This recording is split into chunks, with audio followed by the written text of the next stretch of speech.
এখন নির্বাচনের সময়, বুঝতে পারছেন, নির্বাচনী সমঝোতার কারণে কত কি করে আল্লাহ জানে। হ্যাঁ, এখন আমি যদি ওগুলোর মধ্যে মত দিতে যাই, আপনি আপনার সাবজেক্টের বাইরে কেন কথা বলেন?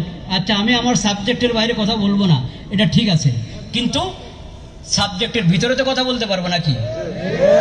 তো সাবজেক্টের ভিতরের কথা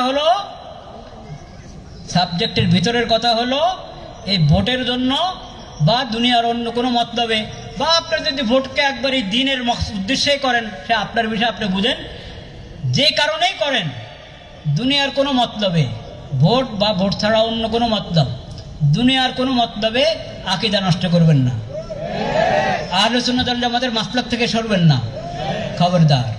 কাকে বলে আহলে সুন্নাত ওয়াল জামাত? আমি আগের ফিরেও এখানে বলেছি এই মাঠে, আজকেও আবার এই কথা বলে শেষ করছি।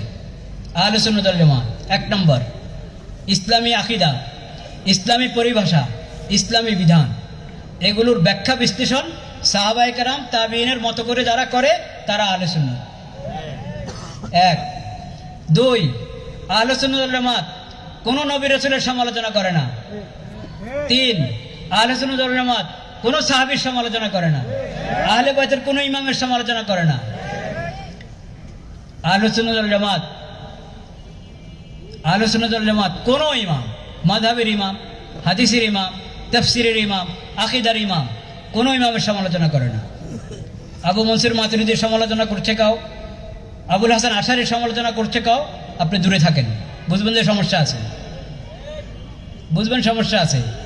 আশায়রা, মাতুরিদিয়া বিভিন্ন নামে সমালোচনা করে আকীদার ইমামদের, হুঁশিয়ার থাকবেন। হাদিসের ইমামদের সমালোচনা করছে, হুঁশিয়ার থাকেন। মাযহাবের ইমামদের সমালোচনা করছে, হুঁশিয়ার থাকেন। কোন ইমামের সমালোচনা করে? 5 নম্বর আলেম সমাজকে অবজ্ঞা করে না আহলে সুন্নাত ওয়াল জামাত। যারা আলেম সমাজকে অবজ্ঞা করে, মানুষকে আলেমদের থেকে বিচ্ছিন্ন করে, দূরে সরায়, আলেমদের ব্যাপারে বদগুমান এবং বদজবান করে তুলে মানুষকে, তারা কখনো আহলে সুন্নাতের লোক হতে পারে না। তাহলে আপনি এই মাপকাঠি দিয়ে চিনে নেন।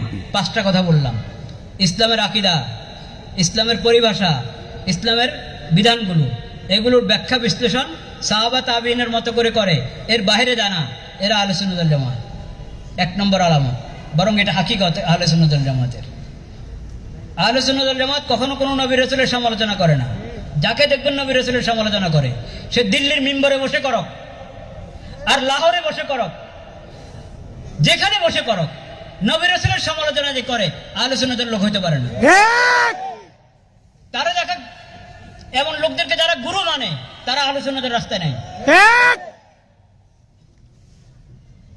কোন সাহাবীর সমালোচনা না, আবু বকর ওমর রাদিয়াল্লাহু তাআলা আনহু, না আলী রাদিয়াল্লাহু তাআলা আনহু, না ওসমান রাদিয়াল্লাহু তাআলা আনহু, না মুআবিয়া রাদিয়াল্লাহু তাআলা আনহু,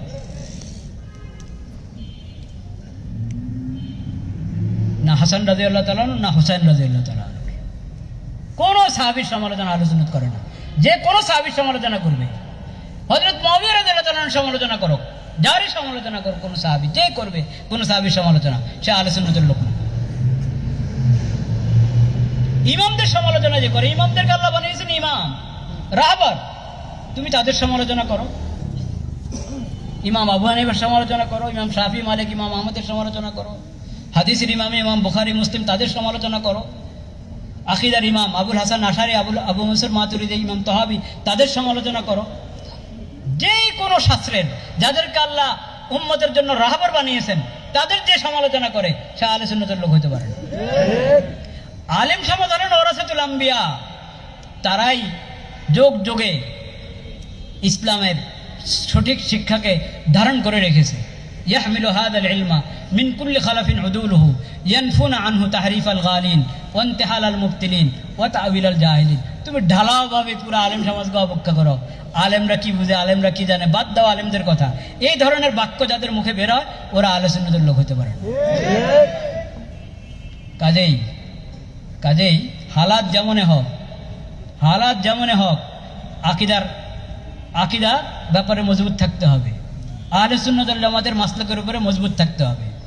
আল্লাহ তাআলা সেই তৌফিক আমাদেরকে দান করে। ওয়া আখিরু দাওয়ানা আলহামদুলিল্লাহি রাব্বিল আলামিন।